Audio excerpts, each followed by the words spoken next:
Vicky pros கோச்சர prediction நண்பர்களுக்கு இனிய நல்வாழ்த்துக்கள். மிதுன ராசிக்காரங்களுக்கு இந்த நவம்பர் 23ஆம் தேதியிலிருந்து நவம்பர் 29ஆம் தேதி 2025 இந்த ஒரு வார காலம், நவம்பர் கடைசி வாரம் எந்த மாதிரியான கோச்சார பலன் இருக்குன்னு பார்த்தா, ராசிக்கு முக்கியமான 3 கிரகங்கள் வக்கர நிலையில் இருக்கிறது கொஞ்சம் சரியா இல்லைங்க. உண்மையிலே சனி பகவானுடைய வக்கர நிவர்த்தி ஓரளவுக்கு கை கொடுக்கக்கூடிய அமைப்பு. இந்த இடத்துல 10ஆம் அதிபதி வக்கரமாகி கையில பண புரட்சியே ஒரு மாதிரி டல் பண்ணக்கூடிய அமைப்புகள்ல தான் இப்போ இந்த கோச்சார அமைப்பு இருக்கு.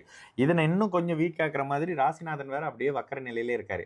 இதுல இன்னொரு விஷயம் சொல்லணும் அப்படின்னாக்கா, கிட்டத்தட்ட உங்களுக்கு 25ஆம் தேதி காலையில் விடிஞ்ச உடனே பாத்தீங்கன்னா உங்களுக்கு இதா வந்துருது, சந்திராஷ்டம நாள்னு வந்துருது. அப்போ வியாழக்கிழமையில இருந்து சந்திராஷ்டம அமைப்பு காலையிலே இருக்குன்றதுனால எந்த விதமான புதிய ஒரு தொடக்கமோ, புதிய எந்த விதமான முயற்சியோ, புதிய விதமான எந்த ஒரு ஆரம்பமும் மாதிரியான அமைப்புகள் இல்லாம பார்த்துக்கிறது இந்த மிதுன ராசிக்காரங்களுக்கு இந்த வாரத்தில் ஒரு நல்ல தன்மையாக இருக்கும். வார பிற்பகுதிகள் அப்படியே சந்திராஷ்டமத்தோட கிராஸ் ஆகக்கூடிய அமைப்பு தான்.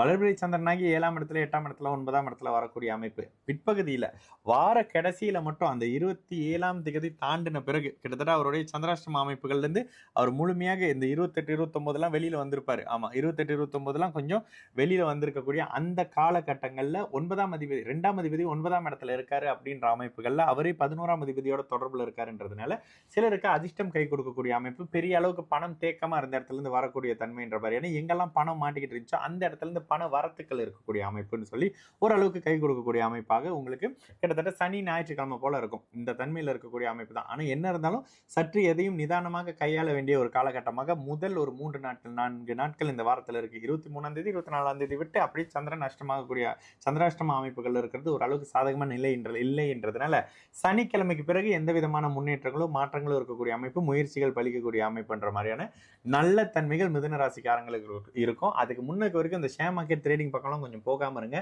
சில விஷயங்கள் அப்படியே ஜவ்வா இழுக்கும் நடக்காம. இதுல கை வச்சா இழுக்குதுங்க, அதுல கை வச்சா இழுக்குதுங்க, கொஞ்சம் சரியா இல்லைங்க, கையில பணமே இல்லைங்க, பணப்புழக்கம் இல்லாம டல் அடிக்குதுங்கன்ற மாதிரியான வாரமா இந்த வாரம் மிதுன ராசிக்காரங்களுக்கு இருக்கும். அதனால அதிக செலவை குறைச்சிக்க வேண்டிய ஒரு காலகட்டமாக சகல தரப்பு மிதுன ராசிக்காரங்களுக்கும் இந்த நவம்பர் இறுதி வாரம் நிச்சயமாக இருக்கும்.